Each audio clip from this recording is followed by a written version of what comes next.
this is amazing stuff that you shared. I think it makes the AP system value proposition very clear.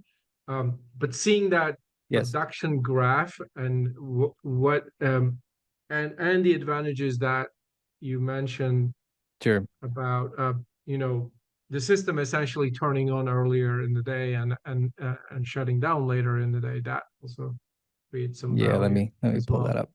Yeah. So the conversation on our PV module pairing and essentially that daily curve really starts with a conversation on uh, STC versus PTC on the PV modules. Now, we're not a PV module manufacturer. We are an inverter manufacturer, so we really just have to deal with, the output of those PV modules. And of course, what we notice is that the output isn't always what the brand, says on the, if it says it's a 400 watt panel, you're not getting 400 watts. Um, or if it's somewhere in the model number, because if it says 400, that's really the STC. That's perfect lab test conditions.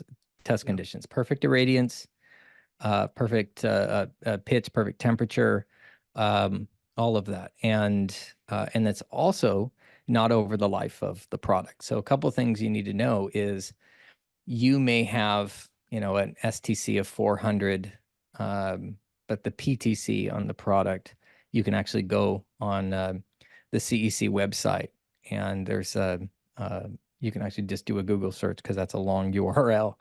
And you can see what the STC and the PTC rating for each of these PV modules is. And even though it says 370, what is the life of that the output of that panel going to be like?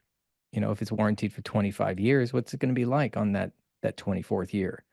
So your performance is going to degrade over time. So this is why every solar installer, even the panel manufacturers, they recommend you oversize when you're trying to pair this up with an inverter.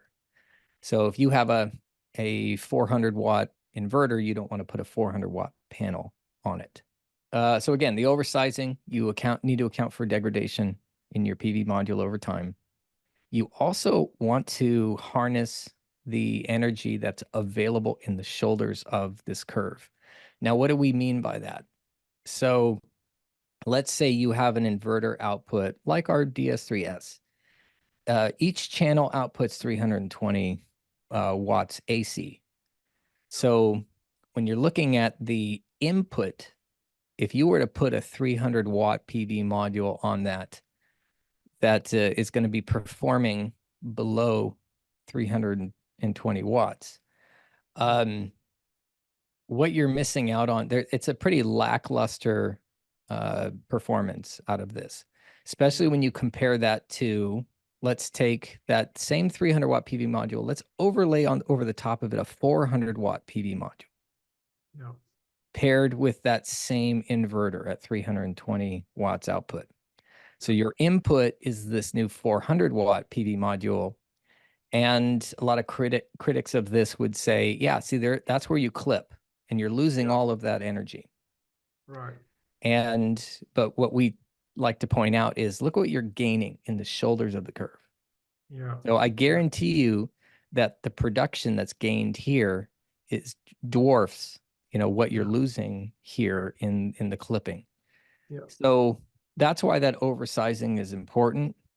You may have some clipping, but especially under lower light conditions, you definitely want to make sure that you have your And feet obviously, this is as a much as possible. perfectly sunny, beautiful Right. day Yes. in the midday hours for an hour or hour and a half. You're losing that clipping portion, but you're producing so much more on the Yes. edges. Yeah, Yeah. and if it's a cloudy day, then you're probably producing almost all the time. You know, more than what you would have with a lower wattage Yeah. And when we solution. were And first talking about this to customers, like it was mhm, the the science was solid. The ratio was typically about 1.2.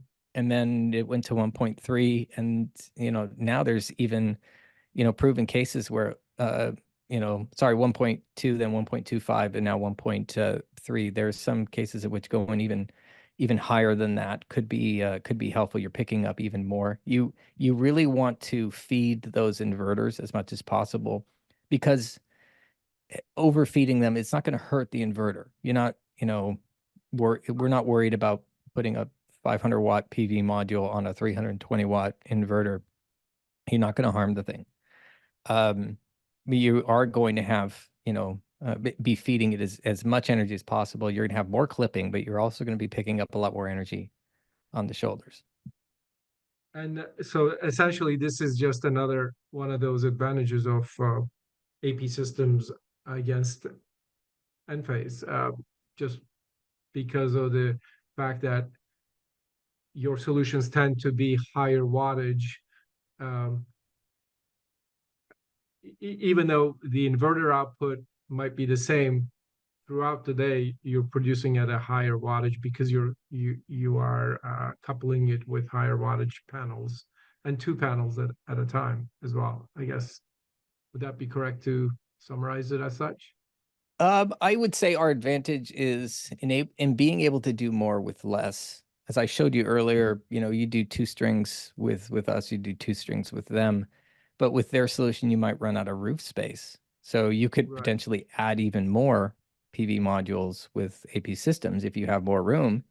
Get a couple more PV modules on Right. there with our high output inverters, and then you have a more powerful system if you have the roof space for it.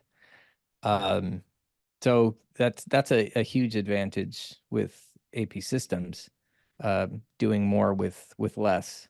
But yeah, regardless of um, the inverter type, I think this still holds true. You put enough DC on the roof to feed your inverters, that you may have clipping, but you're going to produce more energy over time, especially when you So get toward the later years in that warranty, when your panels, maybe you have only 50% efficacy now in those panels. You're going to wish you had gotten more higher powered, because now you're not feeding your inverters enough, and your output, it's like, wow, those panels, they sure didn't last as long as I wish they did. that makes sense.